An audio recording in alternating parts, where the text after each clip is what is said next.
اليوم غادي نحضر معكم هاد الخبزه معمره اللي ما يمكنش شحال كتجي بنينه. ضروري تحضروها، كتجي لذيذه بزاف، ما تبعوش منها وبواحد الحشوه اللي كتجي خطيره في المذاق.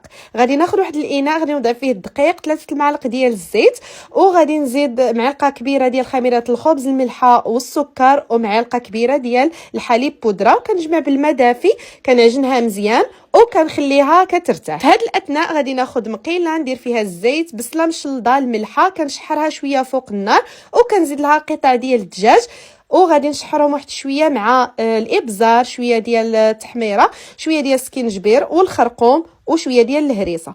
غادي نخلط كلشي مزيان، وكنزيد فوقو خيزو اللي حكيته بهذه الطريقه، والقرعه حتى هي اللي حكيتها في الحكاكه، مع شويه ديال الشامبينيون. غادي نشحر كلشي مزيان، نزيد له معلقه ديال مطيشه الحك صافي، وكنخليهم شويه يتشحروا حتى كيطيبوا. من بعد كنجيب هذيك العجينه من بعد ما ارتاحت لي، غادي نسرحها، نقسمها على زوج كما كتشوفوا معايا بهذه الطريقه، ونجيب المدلك نسرح النصف الاول، وغادي نوضع فيه الحشوه بهذه الطريقه، ونزيد فوقها الزعتره والفخوماج. ضروري هاد الخبيزه تجربوها، راه كتجي رائعه وكتوجد دغيا، كتجي بنينه بزاف كما قلت لكم في الاول.